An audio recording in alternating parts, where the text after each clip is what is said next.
Hello दोस्तों, नमस्कार। स्वागत है एक बार फिर से आप सभी का अपने प्रिय चैनल पर। दोस्तों आपको बता दें जो अभी की सबसे बड़ी खबर आ रही है, जहां चाइना को करना होगा किसी भी कीमत पर एलएसी का सम्मान। जी हां, ब्रिक्स सम्मेलन में पीएम मोदी की चीनी राष्ट्रपति जिनपिंग को 2 टुक। जी हां दोस्तों, बताएंगे लद्दाख में क्या जल्द बदलेंगे हालात। एलएसी पर तनाव घटाने को लेकर प्रधानमंत्री मोदी जी और शी जिनपिंग में बनी सहमति। जी हाँ दोस्तों, सही सुना आपने। साथ ही साथ आपको बताएंगे जहाँ ब्रिक्स देशों में पाकिस्तान को नहीं मिली एंट्री, चीन की लाखों कोशिशों को लगा तगड़ा वाला झटका। जी हां दोस्तों, पीएम मोदी ने किया बड़ा खेला। साथ ही साथ आपको बताएंगे जहां चंद्रयान 3 की सफलता पर ब्रिटिश मीडिया ने उगला जहर, तो भारतीयों ने कोहिनूर पर कर दी बड़ी वाली बेइज्जती। जी हां दोस्तों, साथ ही साथ आपको सबसे बड़ा सर्वे बताएंगे जहां क्या लोकसभा चुनाव में मोदी जी को हरा सकता है विपक्ष का इंडिया गठबंधन। बताएंगे दोस्तों हर सवालों के जवाब आपको, लेकिन उससे पहले आप सभी से रिक्वेस्ट है वीडियो के अंत तक बने रहिएगा। और खबरों में आगे बढ़ने से पहले अपने देश का, भारत देश का, भारतीय सेना का और भारत के संप्रभुता, अखंडता और भारतीय वैज्ञानिकों का दिल से समर्थन करते तो वीडियो को भी कर दीजिए लाइक, चैनल कर दीजिए सब्सक्राइब, बेल आइकन दबाइए, साथ ही कमेंट बॉक्स में लिख दीजिएगा जय हिंद। जी हां दोस्तों, तो चलते हैं पहली और सबसे बड़ी खबर की तरफ, जहां चीन को करना होगा एलएसी का सम्मान। ब्रिक्स सम्मेलन में पीएम मोदी के चीनी राष्ट्रपति जिनपिंग को 2 टुक। आपको बता दें दक्षिण अफ्रीका के जोहान्सबर्ग में प्रधानमंत्री नरेंद्र मोदी और चीन के राष्ट्रपति शी जिनपिंग की एक छोटी मुलाकात ने गुरुवार को सुर्खियां बटोरी। दोनों नेता साल 2020 से पूर्वी लद्दाख में वास्तविक नियंत्रण रेखा यानी एलएसी पर जारी टकराव के बाद दूसरी बार मिले हैं। बताया जा रहा है कि इस छोटी मुलाकात में ही पीएम मोदी ने जिनपिंग को साफ कर दिया है कि चीन को एलएसी का सम्मान करना होगा। विदेश मंत्रालय की तरफ से इस बारे में विस्तार से जानकारी दी गई है। जी हां दोस्तों, भारत के विदेश सचिव विनय क्वात्रा की तरफ से बताया गया है कि प्रधानमंत्री नरेंद्र मोदी जी ने गुरुवार को चीनी राष्ट्रपति शी जिनपिंग से बात की और एलएसी पर अनसुलझे मुद्दों पर भारत की चिंताओं पर प्रकाश डाला। उन्होंने कहा कि प्रधानमंत्री ने साफ कहा है कि सीमावर्ती क्षेत्रों में शांति बनाए रखना और एलएसी का सम्मान करना भारत चीन संबंधों को सामान्य बनाने के लिए आवश्यक है। बताया जा रहा है कि दोनों देशों के नेता इस संबंध में अधिकारियों को जल्द से जल्द सैनिकों की वापसी और तनाव कम करने के प्रयासों को तेज करने का निर्देश देने पर सहमत हुए हैं। इससे पहले दिन प्रधानमंत्री मोदी जी और जिनपिंग ने ब्रिक्स नेताओं की ब्रीफिंग से पहले एक दूसरे से हाथ मिलाया और अभिवादन किया। दोनों नेताओं को मंच पर संक्षिप्त बातचीत करते हुए भी देखा गया। पिछले साल नवंबर में बाली में आयोजित G20 डिनर के दौरान दोनों नेताओं की मुलाकात हुई थी। हालांकि उस समय कोई भी बातचीत नहीं हो पाई थी। उस सम्मेलन के बाद अब ब्रिक्स में पीएम मोदी और जिनपिंग मिले हैं। जी हां दोस्तों, ऐसे में पीएम मोदी ने क्लियर कह दिया है कि तुमको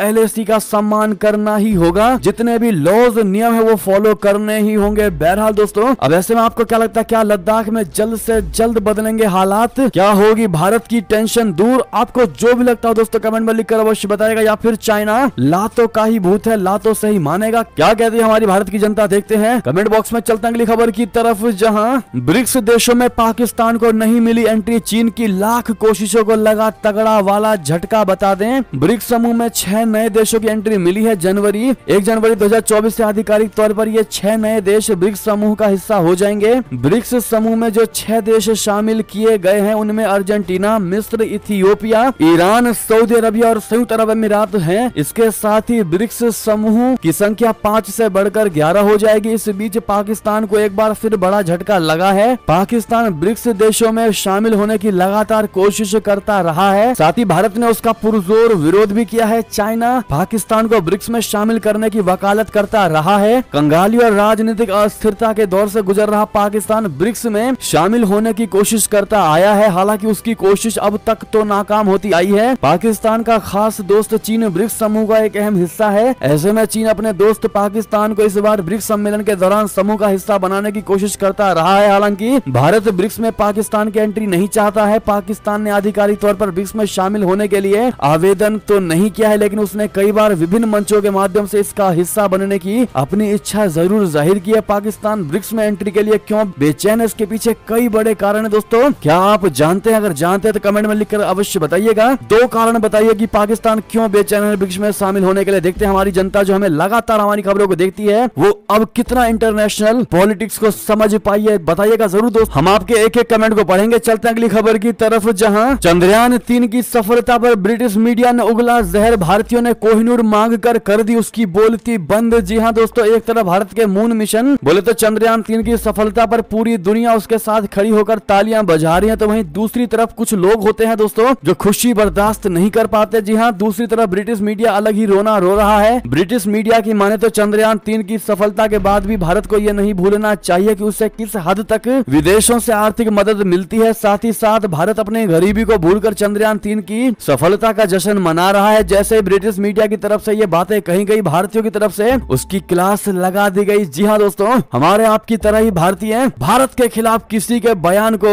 सुनना तो दूर की बात देख तक नहीं सकती। जी हाँ, भारतीयों ने आईना दिखाते हुए कहा कि वो भूल चुके हैं कि वो कैसे हमारे देश से कोहिनूर जैसी अनमोल चीजों को लूट कर ले गए थे। अब चंद्रयान 3 की सफलता के साथ ही ब्रिटेन से कोहिनूर हीरा वापस करने की मांग उठने लगी है। ये सारा बवाल बुधवार को उस समय से शुरू हुआ जब जीबी न्यूज के एंकर पैट्रिक क्रिस्टी ने अपने शो में कहा कि भारत को ब्रिटेन से साल 2016 से 2021 के बीच 2.3 अरब पाउंड की मदद मिली है। पैट्रिक ने इसके साथ ही चीन का नाम भी लिया जो अपना आर्टिफिशियल चांद बनाने की तैयारी में है। पैट्रिक का कहना था कि अगर भारत इस तरह के मिशन को अंजाम दे सकता है तो फिर उसे विदेशी मदद लेने की क्या आवश्यकता है। हालांकि यूके की स्पेस एजेंसी सहित कई लोगों ने भारत को बधाई भी दी है। जी हाँ दोस्तों, गुस्साए भारतीय एक्स यानी ट्विटर पर यूजर्स ने पैट्रिक और बाकी ब्रिटिश मीडिया से कोहिनूर की वापसी की मांग की है। कई लोगों ने कोलंबिया यूनिवर्सिटी प्रेस की तरफ से आई एक रिपोर्ट का भी हवाला दिया। इस रिपोर्ट में बताया गया है कि ब्रिटेन ने अपने औपनिवेशिक शासन के दौरान भारत से जो रकम लूटी वो आश्चर्यजनक रूप से 45 अरब डॉलर की थी। अब ऐसे में दोस्तों भारतीयों ने करारा जवाब देते हुए कहा है कि हमारा कोहिनूर हीरा हमें वापस करो। बहरहाल आप लोग क्या कहते हैं दोस्तों, कमेंट में राय अपनी जरूर दीजिएगा। चलते हैं अगली खबर की तरफ, जहां पाकिस्तान से भी बात कर लेते हैं, जहां भारत पैसे लगाकर जा रहा, हम तो पहले से ही चांद पर रह रहे हैं। जी हाँ, चंद्रयान 3 पर पाकिस्तान के लोगों का जो रिएक्शन रहा दोस्तों, बता दें आपको, भारत के चंद्रयान 3 की चांद पर सफल लैंडिंग के बाद पाकिस्तान के लोगों का रिएक्शन सामने आया। वहां की आवाम का कहना है कि पाकिस्तान भी चांद पर पहुंच गया है। दोस्तों एक वीडियो वायरल हो रहा है जिसमें वहां के लोग कह रहे हैं कि हम तो पहले से ही चांद पर रह रहे हैं। चंद्रयान 3 की सफल लैंडिंग के बाद ही सोशल मीडिया पर इससे जुड़े कई वीडियो जो सामने आए हैं। ऐसे में आपको बता दें कि पाकिस्तान के लोगों से राय ली जा रही है कि चंद्रयान 3 को लेकर आपका क्या कहना है। तभी एक व्यक्ति ने कहा कि भारत तो पैसे लगाकर चांद पर गया है, हम तो पहले से ही चांद पर रह रहे हैं। क्या आपको ऐसा नहीं पता? जब रिपोर्टर ने बोला मुझे बिल्कुल नहीं पता, तब दोस्तों उस पाकिस्तानी ने कहा कि चांद पर ना तो पानी है ना तो बिजली है, और यही सेम चीज हमारे पाकिस्तान में भी है। यहाँ पर ना पानी है ना ही यहाँ पर बिजली आती है। जी हाँ, ना ही यहाँ गैस है ना ही यहाँ कुछ भी है। जी हाँ दोस्तों, ऐसे में उन्होंने जमकर भारत की सराहना की दोस्तों, भारत की तारीफ की और पाकिस्तान पर जो तंज कसा दोस्तों, ऐसा कह करके इससे हर भारतीय को गर्व जरूर होगा। बहरहाल आपकी जो भी राय हो बताइएगा जरूर। जब बात चंद्रयान की आ ही रही है दोस्तों, तो आपको ये भी बता दें कि चंद्रयान 3 तो शुरुआत है। अब भारत के इसरो के साथ मिलकर चांद पर खजाना तलाशने को तैयार है जापान। जी हाँ, चंद्रयान 3 की सफलता के हैंगओवर में पूरा भारत डूबा हुआ है। अब जापान भी इसे भुनाने की तैयारी में लग गया है। जापान ने यह ऐलान कर दिया है कि उसकी अंतरिक्ष एजेंसी जेक्सा भारतीय अंतरिक्ष अनुसंधान संगठन यानी इसरो के साथ मिलकर चंद्रमा के अंधेरे हिस्से को खंगालेगी। इसे हिस्से में क्या है इसका पता लगाने की योजना को जेक्सा ने इसरो के साथ अंजाम देने का मन बनाया है। जापानी अंतरिक्ष एजेंसी जेक्सा इसरो के साथ एक लैंडर और रोवर संयोजन लॉन्च करने के लिए बातचीत कर रहा है। भारत के फिजिकल रिसर्च लेबोरेटरी के डायरेक्टर अनिल भारद्वाज की तरफ से यह जानकारी दी गई है। जी हाँ दोस्तों, ये जानकारी तब आई है जब इसरो कई अहम मिशन की तरफ बढ़ रहा है। चंद्रयान 3 के जरिए इसरो चंद्रमा पर परमानेंट रूप से छाया वाले जगहों का पता लगाना चाहता है। इस हिस्से के बारे में विशेषज्ञों का मानना है कि ये टाइम कैप्सूल है जिनमें असंख्य चीजें मौजूद हैं जो कि आज तक रहस्य बनी हुई है। इसरो का ये नया चंद्र मिशन लूपेक्स या लूनर पोलर एक्सप्लोरेशन नाम से जाना जाएगा। इस मिशन का समय साल 2024-25 के लिए तय किया गया है। जी हाँ दोस्तों, कहते हैं ना कि जब आप सक्सेस की तरफ बढ़ते हैं तो 50 लोग आपके साथ लग जाते हैं। वही दोस्तों भारत के इसरो के साथ होने जा रहा है। ऐसे में आपकी जो भी राय, अगर आप भी मानते हैं कि इसरो ने वाकई में पूरे भारत का नाक खड़ा कर दिया, नाम रोशन कर दिया, छाती चौड़ी कर दी, दोस्तों थैंक यू इसरो जरूर कहिएगा और कांग्रेचुलेशन मोदी जी कहना तो बिल्कुल भी मत भूलिएगा। चलते हैं अगली खबर की तरफ, जहां प्रिगोजिन की मौत के बाद पगलाए वैगनर सैनिक पुतिन को दे डाली बदला लेने की धमकी। रूसी राष्ट्रपति ने तोड़ी चुप्पी। बता दें, अपने चीफ येवगेनी प्रिगोजिन की प्लेन क्रैश में मौत की खबर से वैगनर के लड़ाके काफी गुस्से में हैं। बताया जा रहा है कि प्रिगोजिन ने राष्ट्रपति व्लादिमीर पुतिन को उखाड़ फेंकने के लिए प्लान भी तैयार कर लिया था। इस वजह से ही उन्हें मार दिया गया है। एक प्राइवेट प्लेन क्रैश के बाद अब उन्हें मृत मान लिया गया है, लेकिन वैगनर के लड़ाकों ने पुतिन को प्रिगोजिन की मौत का बदला लेने की चेतावनी दी है। उन्होंने पुतिन को चेतावनी दी है कि वो हर ही हाल में प्रिगोजिन की मौत का बदला लेकर रहेगा। वहीं पहली बार पुतिन ने प्रिगोजिन की मौत पर चुप्पी तोड़ी है। प्रिगोजिन की मौत के बाद वैगनर ग्रुप की तरफ से धमकी भरा वीडियो जारी किया गया है। इसमें लड़ाकों ने अपनी चीफ की मौत का बदला लेने के लिए मॉस्को की तरफ से एक और मार्च की तरफ संकेत दिया है। सदस्यों को यह कहते हुए सुना जा सकता है कि वैगनर में अब क्या किया जाएगा, इसे लेकर काफी चर्चा हुई। हम एक बात कहेंगे कि हम शुरू कर रहे हैं, बस हमारा इंतजार करो। वैगनर सदस्य ने एक टेलीग्राम चैनल पर एक और तख्ता पलट की चेतावनी दे डाली। तो दोस्तों दूसरी तरफ पुतिन ने पहली बार प्रिगोजिन की मौत पर चुप्पी तोड़ी है। पुतिन ने वैगनर समूह के मुखिया रहे प्रिगोजिन की प्रतिभाशाली व्यवसायी के रूप में तारीफ की है। साथ ही क्रैश में मारे गए लोगों के परिवारों के प्रति अपनी संवेदनाएं व्यक्त की है। चलते हैं दोस्तों अगली खबर की तरफ, जहां प्रधानमंत्री मोदी जी और ईरान के राष्ट्रपति ने की द्विपक्षीय बैठक। किन मुद्दों पर हुई चर्चा, इनके बीच बता दें। प्रधानमंत्री नरेंद्र मोदी जी और ईरान के राष्ट्रपति इब्राहिम राइसी ने 15वें यानी ब्रिक्स शिखर सम्मेलन से इधर दक्षिण अफ्रीका के जोहान्सबर्ग में द्विपक्षीय बैठक की। विदेश मंत्रालय के प्रवक्ता अरिंदम बागची ने गुरुवार यानी 24 अगस्त को ट्वीट करके दोनों नेताओं की मुलाकात की जानकारी दी। उन्होंने लिखा कि भारत और ईरान के रिश्ते को बढ़ावा देने के लिए पीएम नरेंद्र मोदी ने जोहान्सबर्ग में ईरान के राष्ट्रपति सैयद इब्राहिम राइसी के साथ द्विपक्षीय बैठक की। पीएम ने ब्रिक्स के परिवार में शामिल होने पर ईरान को बधाई दी। ईरान के राष्ट्रपति ने चंद्रयान मिशन के लिए बधाई दी। अरिंदम बागची ने आगे कहा कि राष्ट्रपति राइसी ने ब्रिक्स में शामिल होने में भारत के समर्थन के लिए प्रधानमंत्री को धन्यवाद दिया। राष्ट्रपति राइसी ने चंद्रयान मिशन की सफलता पर पीएम मोदी जी को भी बधाई दी। इतना ही नहीं दोस्तों, आपको बता दें कि ब्रिक्स सम्मेलन रात्रि भोज में शेख हसीना से खास अंदाज में मिले प्रधानमंत्री नरेंद्र मोदी जी। इस तरह किया उनका अभिवादन। बता दें यहाँ ब्रिक्स के वर्तमान अध्यक्ष और दक्षिण अफ्रीका के राष्ट्रपति सिरिल रामाफोसा द्वारा आयोजित रात्रि भोज के दौरान प्रधानमंत्री नरेंद्र मोदी बांग्लादेश की प्रधानमंत्री शेख हसीना से मिले और खास अंदाज में उनका अभिवादन किया। दक्षिण अफ्रीका के राष्ट्रपति रामाफोसा ने बुधवार को उनके निमंत्रण पर 15वें ब्रिक्स शिखर सम्मेलन में शामिल होने के लिए जोहानिसबर्ग पहुंचे। राष्ट्राध्यक्ष और सरकारों के प्रमुखों के सम्मान में यहाँ मिडलैंड स्थित गैला घेर स्टेट में रात्रि भोज का आयोजन किया था। बांग्लादेश की राष्ट्रीय समाचार एजेंसी बांग्लादेश संवाद संगठन यानी BSS ने विदेश मंत्री डॉक्टर AK अब्दुल मोमीन के हवाले से कहा कि प्रधानमंत्री नरेंद्र मोदी जो बांग्लादेश की प्रधानमंत्री से कुछ गज की दूरी पर थे, शेख हसीना के पास गए और फिर दोनों ने एक दूसरे का अभिवादन किया। जी हाँ दोस्तों, अगर आप भी मानते कि पीएम मोदी जी किसी के भी प्रति द्वेष की भावना बिल्कुल भी नहीं रखते, खुद से जाकर के मिलते हैं, जो कि वाकई में पीएम मोदी जी के लिए सबसे अच्छी बात है दोस्तों, क्योंकि जिनसे दिल मिलते हैं उन्हीं के साथ बात करना भी अच्छा लगता है। बहरहाल ऐसे में मोदी है तो हर चीज मुमकिन, आप लोग जरूर कहिएगा। अगली खबर की बात करते हैं, जहां जापान ने समंदर में फेंकना शुरू किया फुकुशिमा प्लांट का करोड़ों लीटर जहरीला पानी। चीन ने लगा दिया प्रतिबंध। बता दें जापान ने प्रशांत महासागर में फुकुशिमा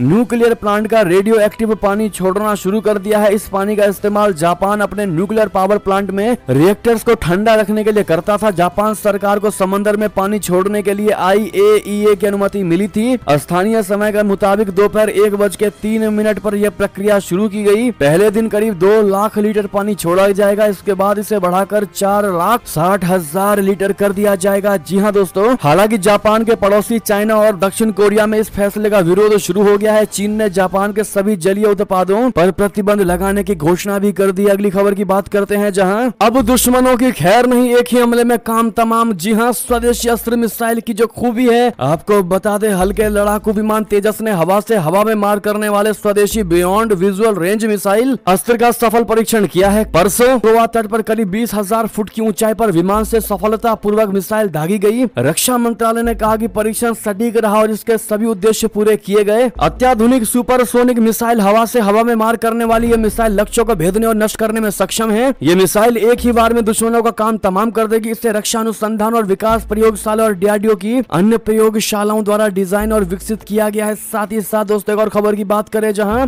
दक्षिण अफ्रीका से ग्रीस जाएंगे प्रधानमंत्री नरेंद्र मोदी जी। क्या इस दौरे से दोनों देशों को है इन चीजों की उम्मीदें? बता दें प्रधानमंत्री नरेंद्र मोदी जी 25 अगस्त यानी आज ग्रीस का दौरा करने वाले हैं। प्रधानमंत्री अभी ब्रिक्स सम्मेलन में हिस्सा लेने दक्षिण अफ्रीका में है, लेकिन यहाँ प्रधानमंत्री मोदी ग्रीस के एक दिन के दौरे पर जाएंगे। पीएम ग्रीस के प्रधानमंत्री किरियाकोस मित्सोताकिस के निमंत्रण पर दक्षिण पूर्व यूरोपीय देश की आधिकारिक यात्रा करेंगे। किसी भारतीय प्रधानमंत्री की 40 साल में ये पहली ग्रीस यात्रा होने वाली है। पीएम मोदी के ग्रीस दौरे का कार्यक्रम क्या है, दौरे से क्या उम्मीदें हैं, पीएम की यात्रा की अहमियत क्या है, भारत के ग्रीस के साथ रिश्ते कैसे हैं, आपको बता दें कि पीएम मोदी की ग्रीस यात्रा उनके समकक्ष किरियाकोस के निमंत्रण पर हो रहा है और इस दौरान पीएम मोदी जी किरियाकोस के साथ बातचीत कर रिश्ते को और गहरा करने के तरीकों पर चर्चा करेंगे। बयान में कहा गया है कि वो दोनों देशों के व्यापारिक नेताओं के साथ साथ भारतीय समुदाय के साथ बातचीत भी करेंगे। दोस्तों प्रधानमंत्री मोदी जी की ग्रीस यात्रा की योजना इसीलिए महत्वपूर्ण है क्योंकि ये 40 साल में किसी भारतीय प्रधानमंत्री की पहली ग्रीस की यात्रा होगी। इससे पहले भारत से तत्कालीन प्रधानमंत्री इंदिरा गांधी ने सितंबर 1983 में ग्रीस का दौरा किया था। ग्रीक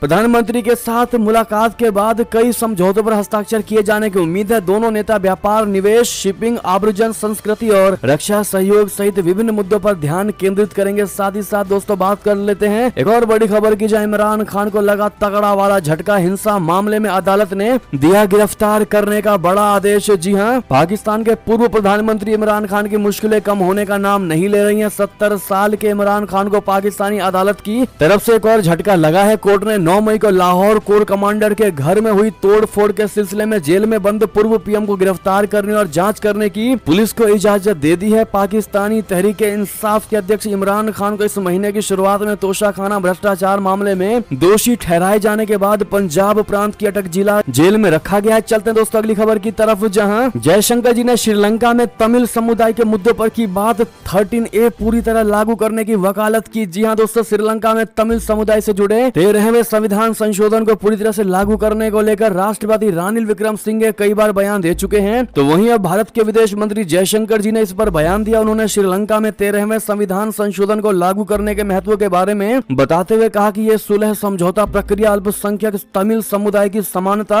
न्याय और आत्मसम्मान से जुड़ी आकांक्षाओं को पूरा करेगी। जयशंकर जी की यह टिप्पणी बुधवार को सामने आई जब उन्होंने द्विपक्षीय संबंधों पर Bharat Sri Lanka parliamentary friendship association के सदस्यों को वीडियो कॉन्फ्रेंसिंग के जरिए संबोधित किया। उन्होंने श्रीलंका की बहुजातीय, बहुभाषीय और बहुधार्मिक पहचान के संरक्षण के लिए भारत के समर्थन को भी रिपीट किया, दोहराया। चलते एक और खबर की तरफ, जहां विदेश राज्य मंत्री मुरलीधरन ने कुवैत के प्रथम डिप्टी पीएम से की मुलाकात। भारतीय समुदाय को लेकर हुई चर्चा। बता दें, भारत के विदेश राज्य मंत्री वी मुरलीधरन ने गुरुवार को कुवैत शहर में कुवैत के प्रथम उप प्रधानमंत्री और आंतरिक मंत्री शेख तलाल खालिद अल अहमद अल सबा से मुलाकात की और उस देश में रहने वाले भारतीय समुदाय की समृद्धि पर चर्चा की। अपने सोशल मीडिया अकाउंट एक्स पर ट्वीट करके मुरलीधरन ने कहा कि कुवैत शहर में कुवैत के प्रथम उप प्रधानमंत्री और आंतरिक मंत्री शेख तलाल खालिद अल अहमद अल सबा से मुलाकात करके खुशी हुई। कुवैत में भारतीय समुदाय की समृद्धि और उनकी खुशहाली से संबंधित मामलों पर उपयोगी चर्चा हुई। साथ ही साथ बढ़ते अगली खबर की तरफ, जहां क्या लोकसभा चुनाव में मोदी को हरा सकता है विपक्ष का इंडिया गठबंधन। सर्वे के नतीजों ने कर दिया साफ। बता दें, अगले साल होने वाले लोकसभा चुनाव में अब महज कुछ ही महीनों का समय बचा हुआ है। मार्च से मई के बीच में कभी भी आम चुनाव के लिए मतदान करवाए जा सकते हैं। बीजेपी के नेतृत्व वाले एनडीए का सामना हाल में बने विपक्षी अलायंस इंडिया के साथ होगा। हाल में बने इंडिया गठबंधन ने साफ किया कि अगला लोकसभा चुनाव एक साथ मिलकर लड़ेंगे। इस अलायंस में कांग्रेस, आम आदमी पार्टी, टीएमसी, जेडीयू समेत विपक्ष के 26 दल शामिल हैं। इसको लेकर लगभग हर महीने बैठक करके रणनीति भी बनाई जा रही है। लोकसभा चुनाव की तैयारियों के बीच एक ताजा सर्वे सामने आया है जिसमें इंडिया अलायंस को बड़ा झटका लगा है। इंडिया टुडे और सी वोटर के मूड ऑफ द नेशन पोल में पूछा गया कि क्या इंडिया गठबंधन मोदी को हरा सकता है। इस पर सिर्फ 33% लोगों ने कहा कि हाँ, लेकिन दोस्तों आपको बता दें 54% लोगों का जवाब है बिल्कुल नहीं। जी हाँ, सर्वे में इसके अलावा भी कई सवाल किए गए। कांग्रेस की विपक्ष के रूप में कैसी भूमिका रही है, इस पर 43% ने कहा अच्छा, 17% ने कहा ठीक ठाक, जबकि 32% ने कहा बेकार। तो वहीं जब ये सवाल किया गया कि क्या गांधी परिवार के बिना कांग्रेस गठबंधन का प्रदर्शन सुधर जाएगा, इस पर 49% ने कहा बिल्कुल सही हाँ, जबकि 34% ने कहा बिल्कुल नहीं। जी हाँ, लेकिन दोस्तों जो अहम सवाल था कि क्या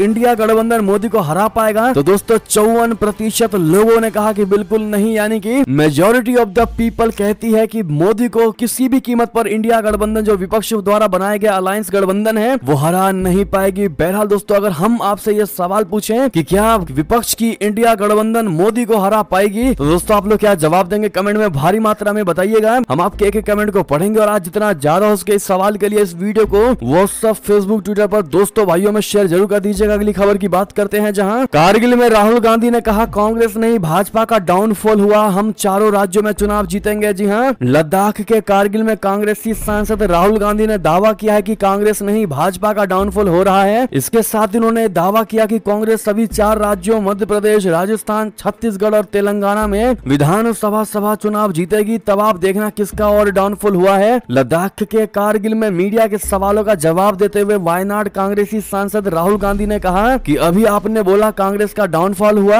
आपने देखा कर्नाटक में किसका डाउनफॉल हुआ, क्या वो कांग्रेस का डाउनफॉल था? हिमाचल प्रदेश में किसका डाउनफॉल हुआ, क्या वो कांग्रेस का हुआ? दोस्तों उन्होंने कहा कि अभी राजस्थान, मध्य प्रदेश, छत्तीसगढ़ और तेलंगाना में विधानसभा चुनाव जल्द होने वाले हैं, आप देख लेना वहाँ किसका डाउनफॉल होगा। चारों के चारों राज्यों में कांग्रेस पार्टी चुनाव जीतेगी। बहरहाल दोस्तों अगली खबर की बात करें, जहां अब तक के सबसे लोकप्रिय पीएम हैं पीएम मोदी जी, दूसरे नंबर पर है इंदिरा गांधी, नेहरू बहुत पीछे। आपको बता दें भारत के प्रधानमंत्रियों में सबसे बेहतर कौन है, इसको लेकर लोगों के अलग अलग मत है, मगर हाल ही में सर्वे में पता चला कि पीएम मोदी अब तक के सबसे बड़े लोकप्रिय प्रधानमंत्री है। India today C voter mood of the nation survey से पता चला है कि प्रधानमंत्री नरेंद्र मोदी की लोकप्रियता अब तक से तमाम प्रधानमंत्रियों में सबसे ज्यादा है। सर्वे के मुताबिक पीएम मोदी के बाद पूर्व प्रधानमंत्री इंदिरा गांधी दूसरी सबसे लोकप्रिय प्रधानमंत्री हैं। सर्वे सैंपल में दर्ज लोगों के मतों के मुताबिक अब तक के तमाम प्रधानमंत्रियों में सबसे लोकप्रिय पीएम मोदी जी हैं। 43% लोगों ने उन्हें अपनी पसंद के तौर पर चुना है। देश के पहले प्रधानमंत्री जवाहरलाल नेहरू पीएम मोदी से लोकप्रियता की तुलना में काफी पीछे रह गए हैं। सर्वे में पूर्व प्रधानमंत्री जवाहरलाल नेहरू को 6% लोगों ने सबसे लोकप्रिय प्रधानमंत्री बताया है, जबकि इंदिरा गांधी को 15% लोगों ने ही कहा है वो अच्छी थी। लेकिन दोस्तों आप किसको सबसे बेहतर मानते हैं, इन तीनों में बताइएगा जरूर। ये तो अभी की सारी बड़ी खबरें, आपको हमारी खबर कैसी लगी, आशा करता हूँ बहुत अच्छी लगी होगी। अगर थोड़ी भी अच्छी लगे तो इस वीडियो को